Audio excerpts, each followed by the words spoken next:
স্বামী একটা বলল, আপনি একটা বললেন, কথা রিপিট চলছে চলছে চলছে চলছে। শয়তান তো সাগরের মাঝখানে সিংহাসন নিয়ে বসে আছে, সে তার লোকজন পাঠিয়ে রেখেছে ঘরে ঘরে।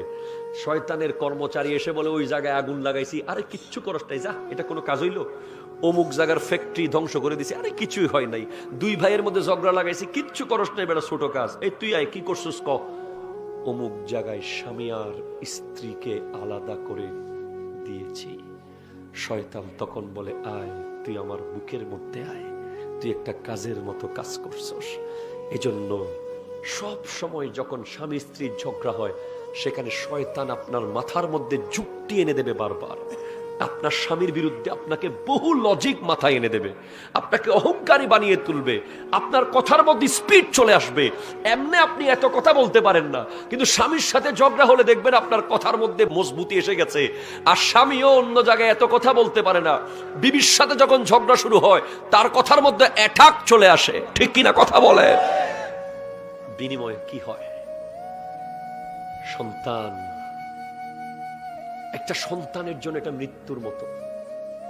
বাবার মায়ের ঝগড়ার দৃশ্য একটা সন্তানের জন্য মৃত্যুর মতো। সন্তান বেঁচে থেকেও যেন মরে গেছে, কারণ সে না বাবার পক্ষে যেতে পারে, না মায়ের পক্ষে যেতে পারে।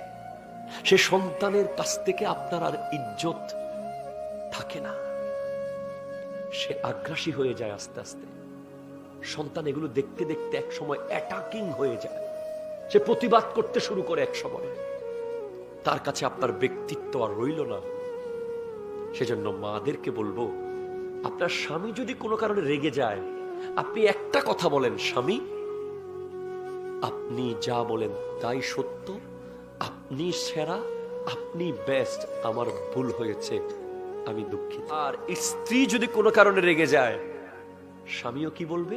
স্ত্রীকে বলবে, স্ত্রী, বিবি, তুমি আসলে ঠিক বলেছ, আসলে এখানে তর্ক করা মানে বোকামি করা, সময় নষ্ট। আসো আমরা, তুমি আজকে মজার রান্না করেছো, আমরা খাই।